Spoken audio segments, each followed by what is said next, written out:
When bridges get big enough, we no longer use concrete. So everywhere around us, when shit gets real and we need something that's really strong, we drive it. The race is hollow from there all the way up.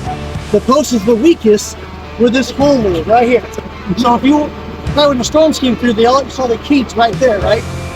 A hollow 065 post only takes 200 pounds of pressure to kink it. You can have 5,000 pounds of concrete in space. It didn't make it any stronger. With the I-beam we're driving, going 4 feet in the ground and 3 foot underground here, now that's here. We're fitting that hole here. We're not fitting that I-beam. That's a 125 volt I-beam. So it's twice as thick as the post itself in the ship with an I-beam.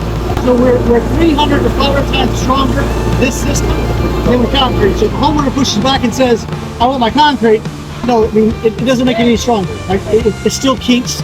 The weakest link in this fence is the post itself. So we've now made that stronger. And if you look at the post driven, some homeowners will say, yeah, but I still want wet mix concrete, yada, yada, yada. Explain this to them.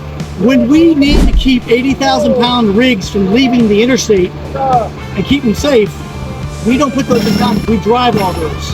When buildings get big enough, we no longer use concrete, we drive pylon.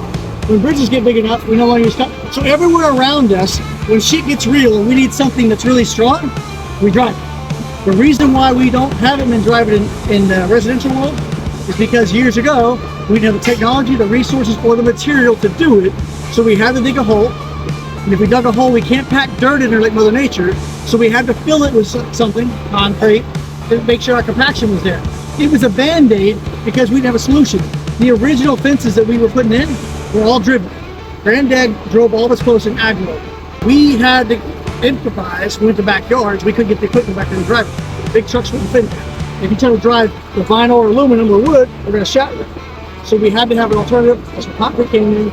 And all these years we've been stuck in our head that we gotta have concrete for a strong fence. The vinyl fence that I'll show you tomorrow, you'll have 130 mile wind loads on it. With no extra money than what you've been doing. Wood fence that we have, it's 130 mile an hour wind loads. Like, it's crazy. Without spending more money. And no concrete, right? When you tell engineers that you have the ability to no dig, typically they're gonna get real excited because engineers understand that's a better solution, right? We now have beaches in Florida right now that are requiring no dig. Now they know it. They don't want the concrete in their beaches.